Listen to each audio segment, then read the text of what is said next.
Yeah, what's happening? You Can't Play Boxing podcast. We back with episode 50. What's up, man? Oh man, we had a great weekend. Big fights, big news. That was an impact fight. But before we get into that, let's get real quick with the house cleaning. Of course, if you're listening to me, you can listen to me on any podcast streaming platform. That means you can listen to me on Apple Podcasts, Google Podcasts, Spotify, Stitcher, anywhere that you get podcasts, you can listen to You Can't Play Boxing podcast. Number two, check us out on our socials, which you can check us out on Instagram at You Can't Play Boxing. That's UCANTPLAYBOXING. Also, you can check us out on Twitter at You Can't Play Boxing. We're going to be more active with that. And then also, don't forget, listenership is growing. Appreciate everybody listening. But I want y'all to subscribe if you listening. I want you to like if you listening, I guess on YouTube or whatever. And I want you to rate the podcast too, so we can boost those numbers up, take us further on the chart. And again, I do appreciate everybody who listens to the podcast. So with that being said, we had a big boxing week. The majority of this episode is going to talk about the Canelo fight with BJ Saunders, Billy Joe, But before we get into that, we had a press conference last week where Floyd Mayweather, he had a press conference with Logan Paul. Yeah, Logan Paul. The Logan Paul press conference, it was pretty mundane. Logan Paul is pretty much showing respect. However, Logan Paul has a younger brother who you might have heard of, Jake Paul. He's also a YouTuber turned boxer who's fought on some pretty big pay-per-views in the last year, making some noise. So, him and Floyd, they got into it.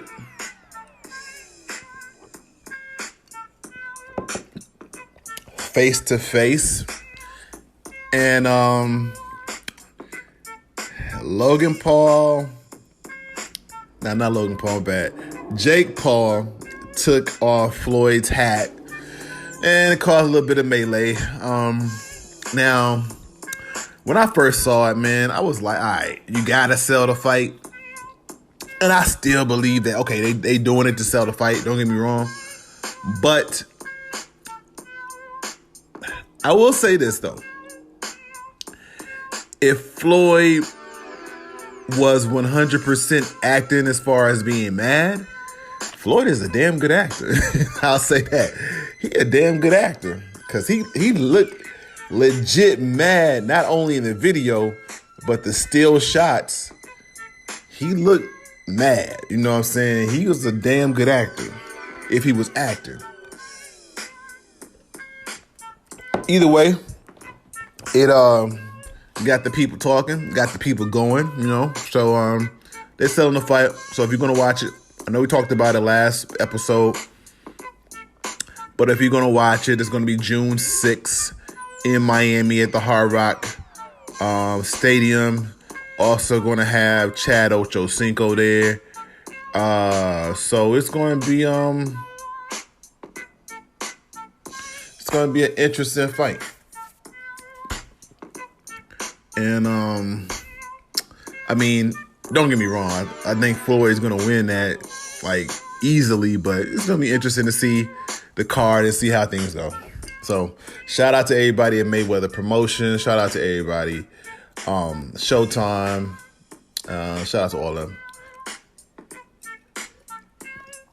So the main the main thing we're going to talk about this episode, we're going to talk about this Canelo versus Billy Joe Saunders fight. And, man, this fight started off with some controversy at the beginning of last week. I think on Tuesday, Wednesday, when the fighters arrived in Dallas, Billy Joe Saunders was complaining about the ring size. I think the ring size was 21 feet. Billy Joe Saunders wanted it 22 feet. Canelo said, basically, you being a pussy, I'm going to give you your extra 1 foot that you want, and and you can't do nothing about it. We're going to see each other on Saturday. So Billy Joe Saunders, they were supposed to have a face-off. He didn't show up for the face-off on, I think that was Wednesday or Tuesday, one of those days. He showed the next day and basically started talking. They had the face-off, and he was talking hella noise to Canelo, saying, "Oh yeah, I heard you like the beef, right? You like that beef, right?" Speaking about Canelo when he got caught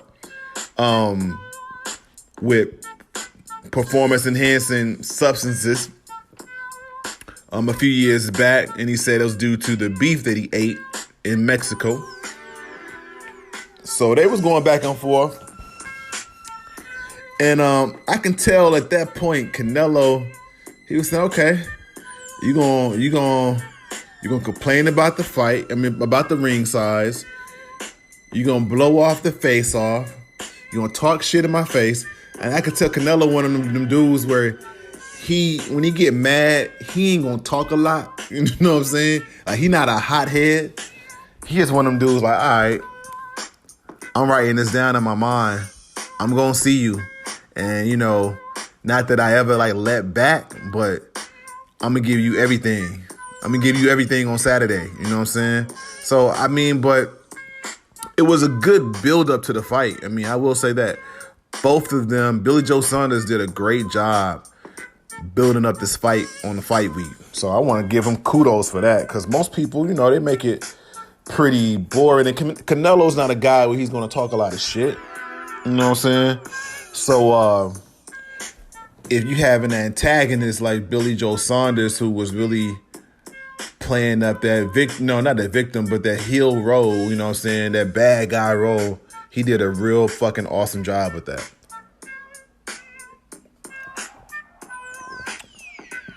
So what we gonna do real quick, we talked about the build-up of the fight. What we gonna do real quick, we gonna take a quick break. I don't want to go into the actual fight until after the break, but we're gonna talk about the actual fight. We're gonna talk about the post-fight press conference. We're gonna talk about what's next for Canelo and possibly Billy Joe Saunders. And then we're gonna also talk about the top 5 pound for pounds after this break. So hold on real quick, couple commercials, be right back.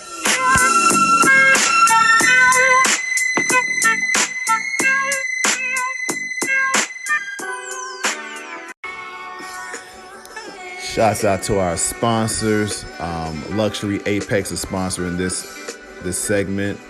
LuxuryApex.com is where you can find the most premium colognes and fragrances for women and perfumes for women for great prices. Luxury Apex has premium colognes and perfumes from Chanel, from Tom Ford, also from Dior. And just for you listening to our podcast, You Can't Play Boxing, they got a special promo code for our listeners. If you type in the code Can't Play Boxing 25, you get 25% off from any item on the site. Luxury Apex includes free shipping, so give them a shout, man. LuxuryApex.com. Premium fragrances, top-notch designers. Let them know that You Can't Play Boxing sent you over there. Again, promo code is Can't Play Boxing 25. What's up? It's that time of the show where we kind of give a shout out to our sponsors. The sponsor today is Anchor. Anchor is everything you need to create your own podcast. You can use Anchor to distribute your show. They'll kind of get it out for you. And all you have to do is do it from your cell phone or your microphone, however you want to do it. But if you want to get your voice out there, if you want to talk to the people, there's no better place to do it than Anchor. So download the app Anchor or go to their website, anchor.com.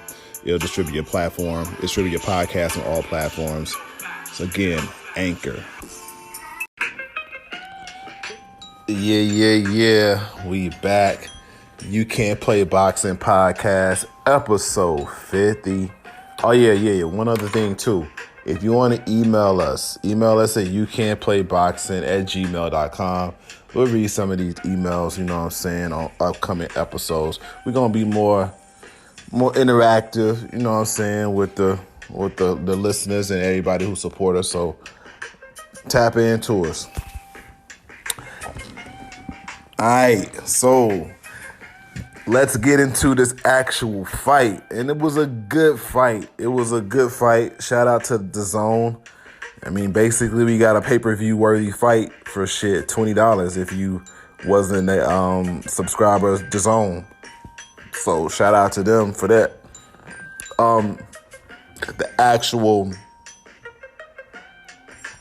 The actual crowd, man, that was something to talk about too. Like, the actual crowd was 73,000 people packed into the AT&T Stadium in Dallas to see this Canelo fight. It had a big fight feel, felt like an event, looked like an event, and it really lived up to that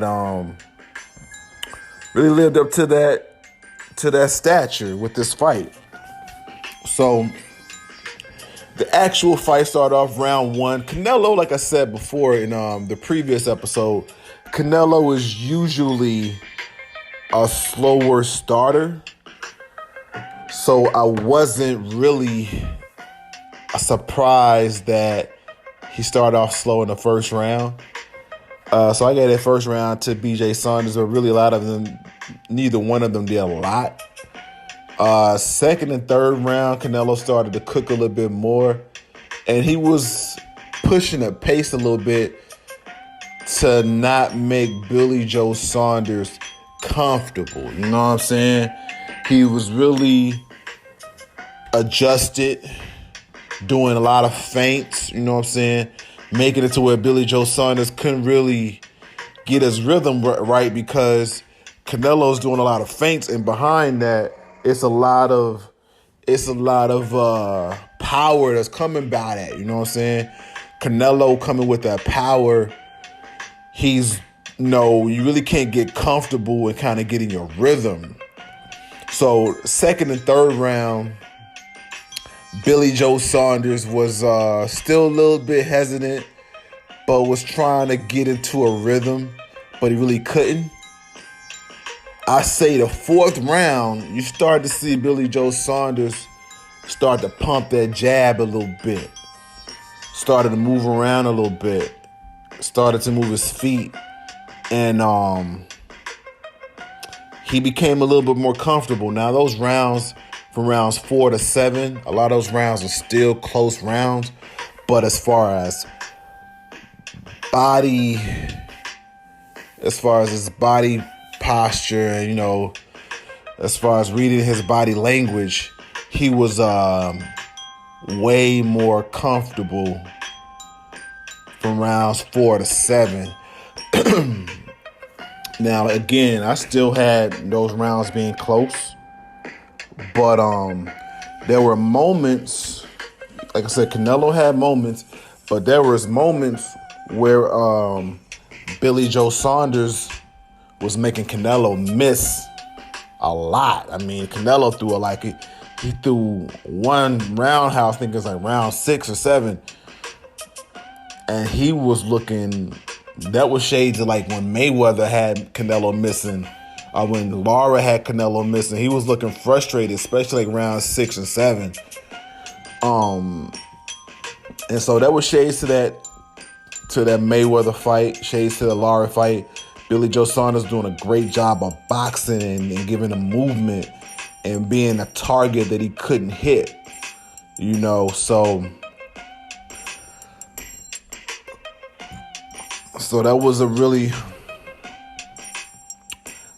was interesting, those rounds. Now I will say, going into the 8th round, I had to fight 67-66. Billy Joe Saunders. So I had Saunders up by 1 point, but again, a lot of close rounds. Some people had Saunders only winning 2 rounds. Some people had Saunders winning 68-65. I mean, I seen the scorecards all over the place, and I was telling the people I was texting with, like, hey man, the way this fight is going, I see controversy on the horizon. You know what I'm saying? A lot of close rounds, a lot of people that would possibly say Saunders was cheated, you know what I'm saying, if it went 12 rounds. But we got to the 8th round and Canelo landed an uppercut that changed everything. That uppercut changed the fight, probably changed Billy Joe Saunders' career. And shit, it really was another notch in Canelo's career. So the uppercut that he landed in round 8, you immediately saw Billy Joe Saunders, once he got hit with that uppercut. It's kind of like when you hit a dog and you moving closer to the dog and he's kind of crouching up and cowering. That's how Billy Joe Saunders' body language. Remember I said his body language looking real good rounds 4 through 7? When he got hit with that uppercut in round 8, body language was totally different. He definitely looked like a hurt dog, you know what I'm saying?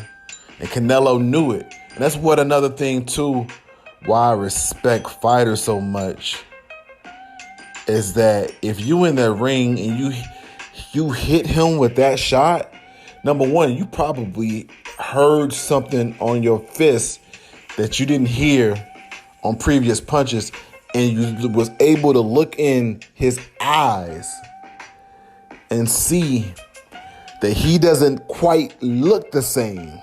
Not just talking about his eye got black. I'm talking about you can look in his eyes and you can sense the fear in that ring. And Canelo would later on say that he felt after he hit him with that shot and he got out of round 8, he felt Billy Joe Saunders wasn't coming back.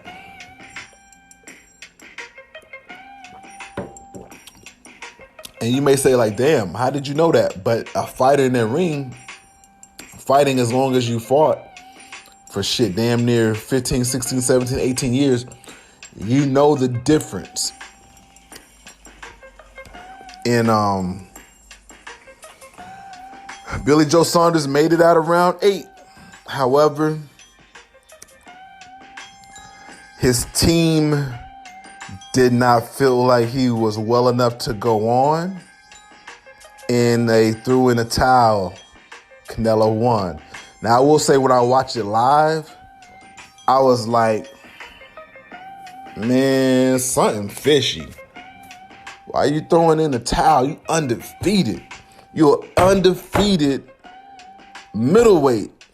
How you not going out on your shield? But then I had to step back.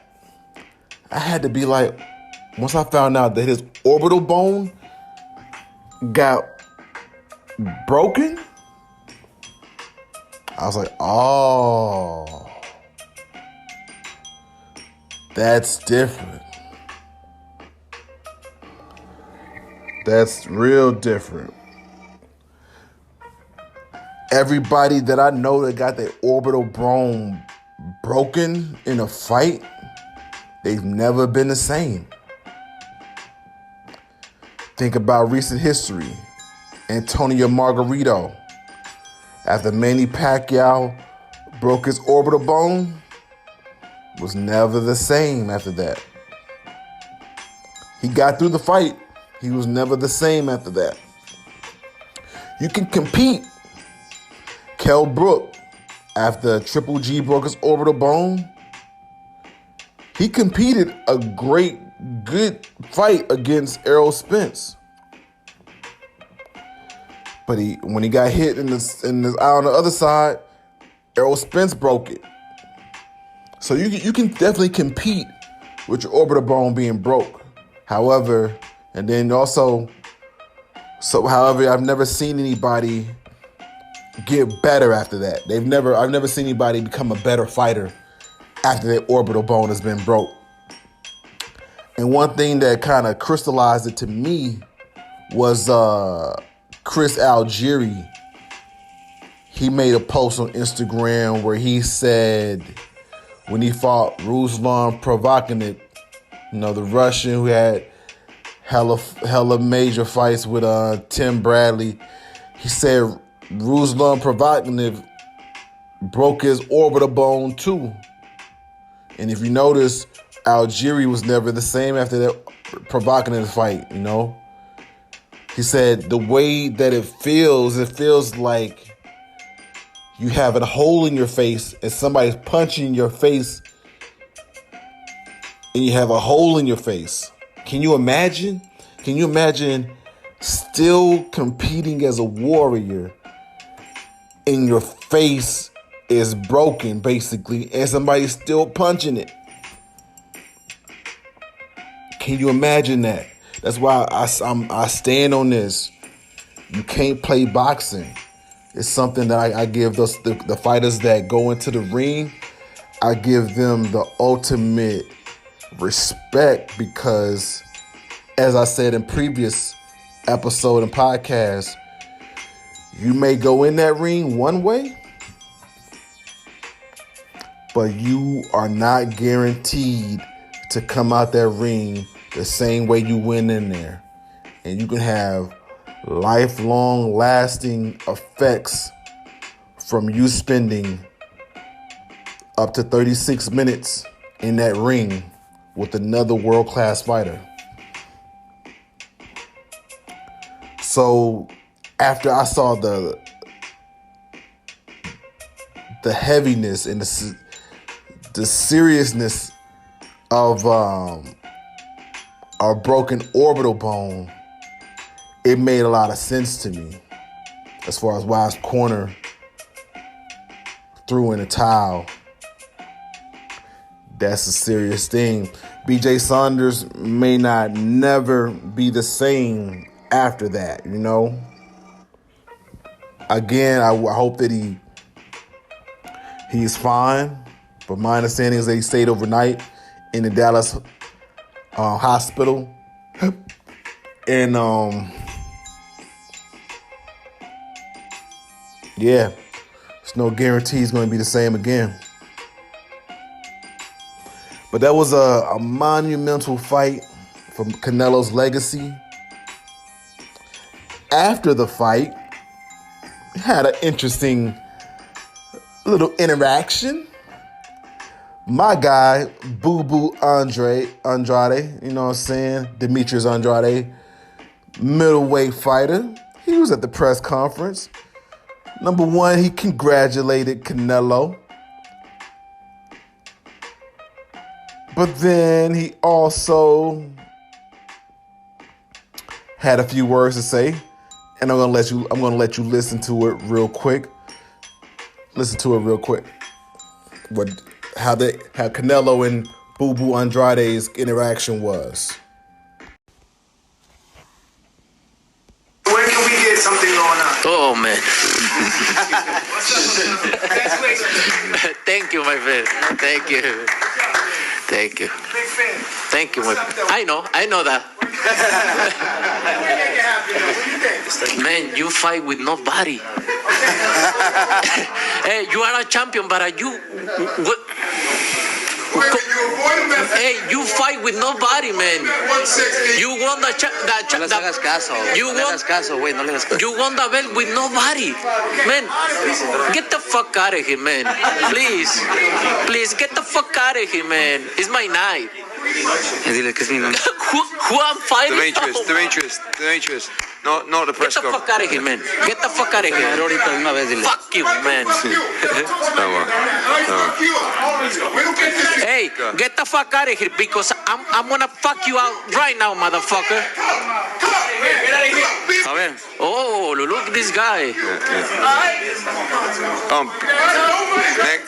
Hey, get the fuck out of here. Get the fuck out of here. Chinga tu madre. Hey. There you go, guys, please. Off. You are a horrible fighter, man. You never gonna get the fight, man. You are a horrible fighter. Horrible fighter. Horrible fighter. Quieres dinero, lo que quieres, dile, you want money, dile. Okay, next question. Just payday. You want payday. I know that. Watch your mouth, bro. Watch your mouth. Watch your mouth. I see you was on. Yeah. I see you outside. Yeah, man. Fucking. Te vamos a sacar del hotel, cabrón. That's a kid, man. That's a kid. Kid. Yeah. So as you saw, man, that was Canelo and Demetrius Boo Boo Andrade interaction at the press conference. Hey, man, did y'all notice Canelo, man, his English, bruh? His English became clear as hell. It became hella clear when he was saying, hey, man, get the fuck out of here. You know what I'm saying? So that was interesting. I get it's funny because I get Canelo's viewpoint and I also get Boo Boo's viewpoint. So let me go ahead and go through it real quick. From Canelo's viewpoint, like, he's like, why would I fight you? You don't really have nothing that I want. You at 160. If I beat you, what am I really getting? Canelo has a hella resume. He's beaten, now whether you agree that he's beaten Lara. He's beaten when Lara was in his prime. He's beaten Austin Trout when Trout was in his prime. Beat Cotto. He's beaten Triple G. Had a draw with Triple G. Danny Jacobs. Kovalev. Callum Smith.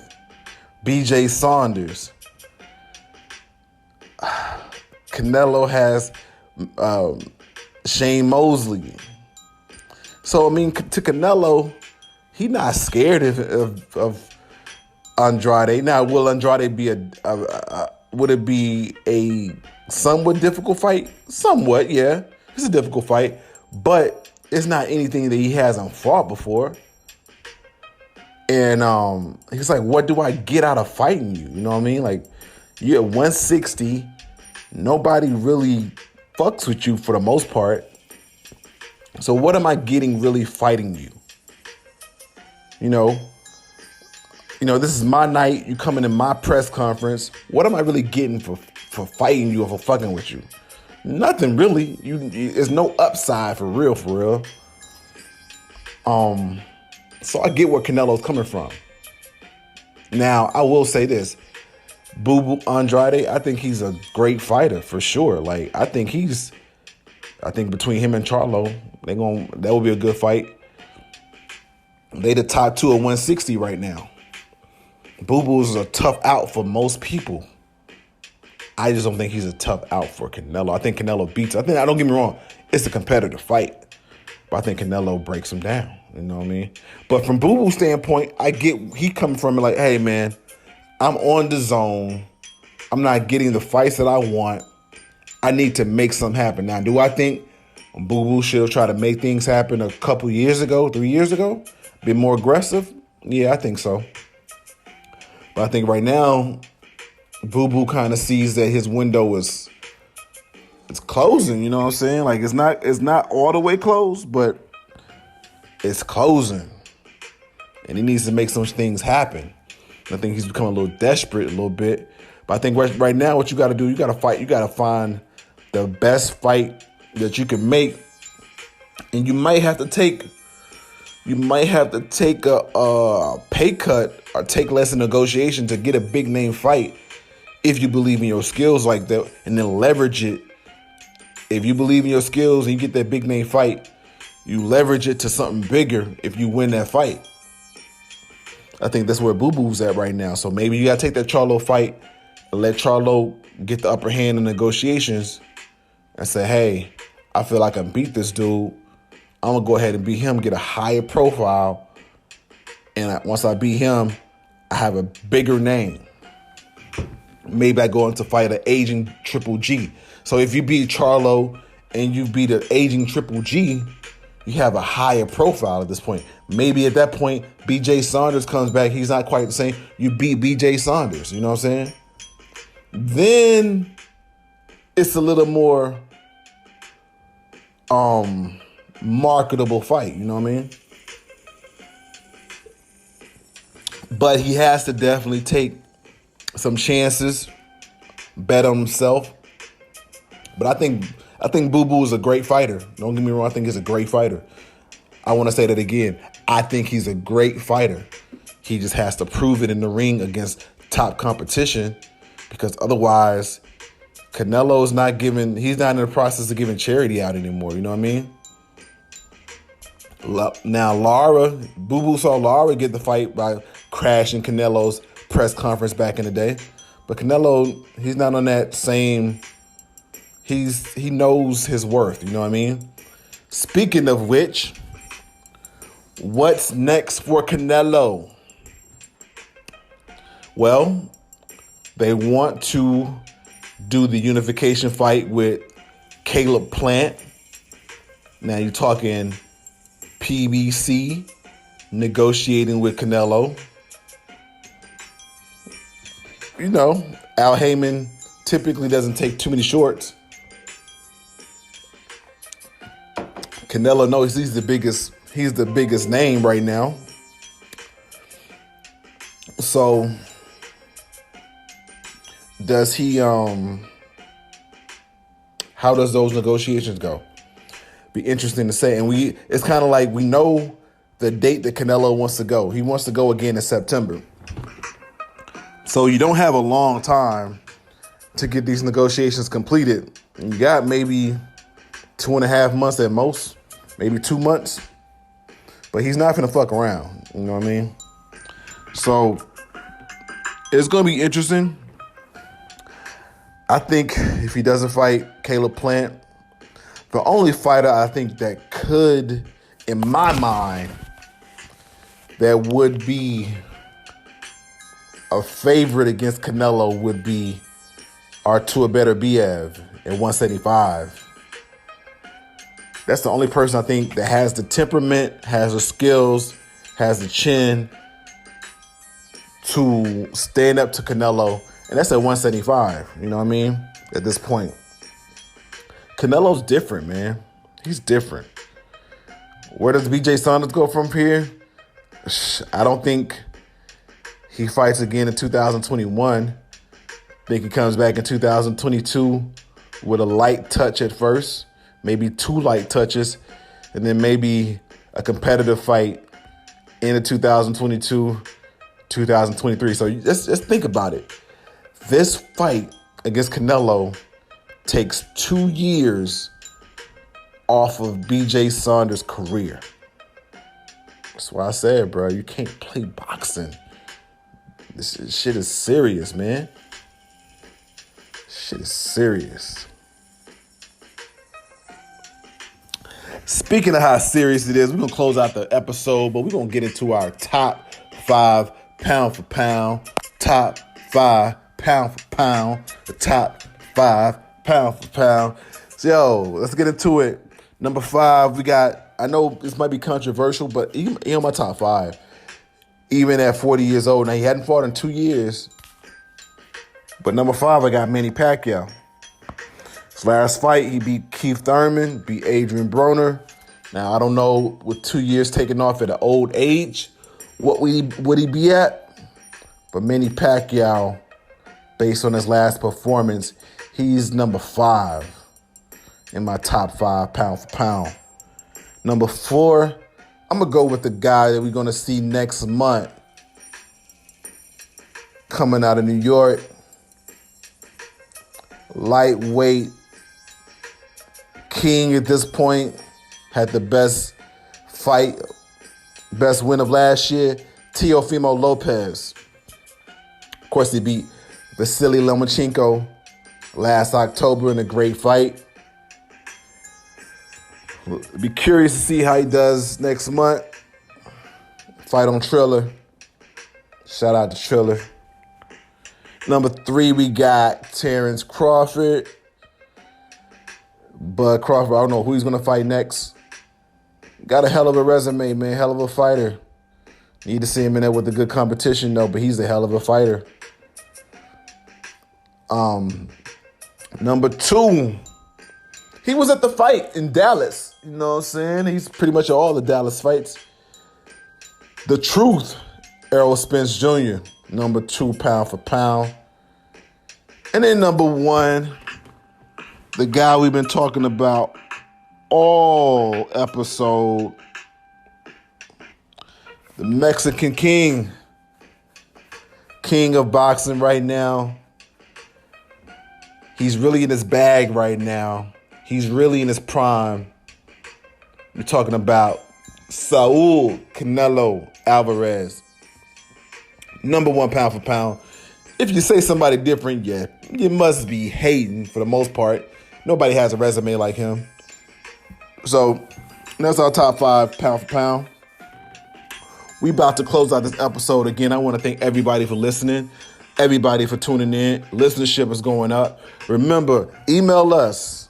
You can't play boxing at gmail.com. Go to our Instagram and You Can't Play Boxing. That's UCANTPLAYBOXING. Subscribe on all the major podcast platforms.